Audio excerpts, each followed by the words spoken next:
नमस्कार मंडळी, मी रेणुका कुटकरकर आजच्या एका नवीन व्हिडिओमध्ये तुमचं स्वागत करते. तर आज आम्ही दत्त मंदिरमध्ये गेलेलो आणि दत्त मंदिरच्या बाहेर बघा अशा प्रकारचे दुकानं आहेत, केळी, अगरबत्ती, त्याच्यानंतर बारीक खाऊचं साहित्य वगैरे अशा काकींकडे वगैरे आहे.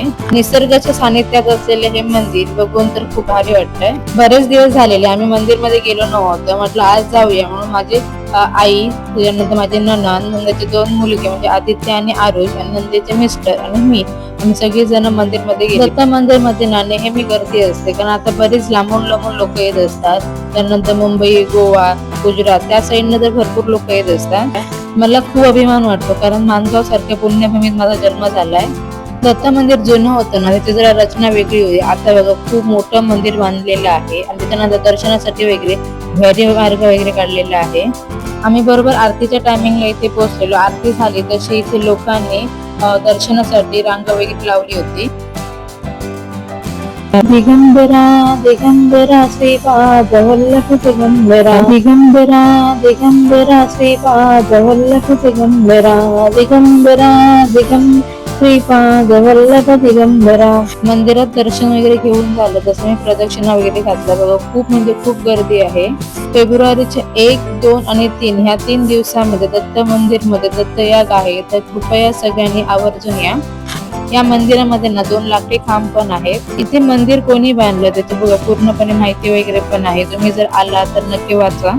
कामानिमित्त बाहेर असल्यामुळे मंदिरात नेहमी जाता येत नाही, पण या मंदिरामध्ये सकाळी 5:30 वाजता काकड आरती वगैरे असते आणि दत्त जयंती, दत्तयाग, त्याच्यानंतर गुरुपौर्णिमा असे वेगवेगळे उत्सव इकडे साजरे केले जातात. त्रिमुखी असलेली ही दत्त महाराजांची मूर्ती बघून मन खूप समाधानी वाटतं. बघा इथे टेंबे स्वामींची मूर्ती पण आपल्याला पाहायला भेटते. आज मंदिरात ना बरीच लोक ही गोव्यावरून आलेली होती. अतिशय सुंदर आपल्याला बघा दत्त महाराजांचं आणि टेंबे स्वामींचं दर्शन बघायला भेटतंय. मंदिरामध्ये हनुमंतरायाची मूर्ती पण आपल्याला बघायला भेटते, ते पण मी तुम्हाला दाखवते. व्हिडिओ तुम्ही कुठून बघता हा मला नक्की कमेंट करून सांगा. बघा अतिशय सुंदर अशी हनुमंतरायाची मूर्ती आपल्याला बघायला भेटते. इथे औदुंबराचं जुनं वृक्ष पण आपल्याला बघायला भेटते, ते पण मी तुम्हाला दाखवते.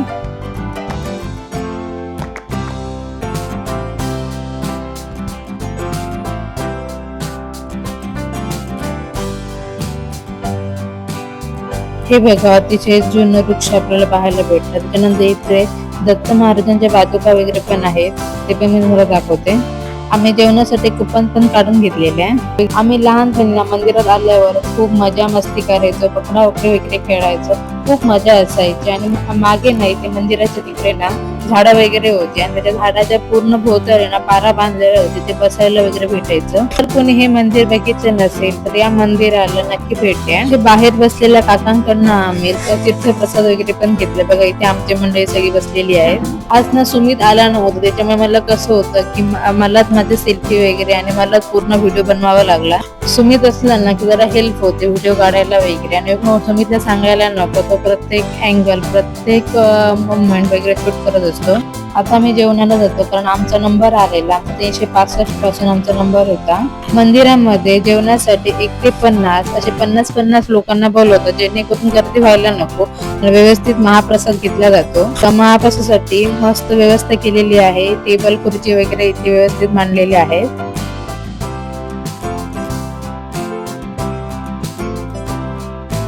तुम्ही जर चॅनलला नवीन असाल तर रेणुका कुटकरकर ब्लॉग या YouTube चॅनलला नक्की सबस्क्राईब करा आणि बेल आयकॉनवर क्लिक करा. थँक्यू.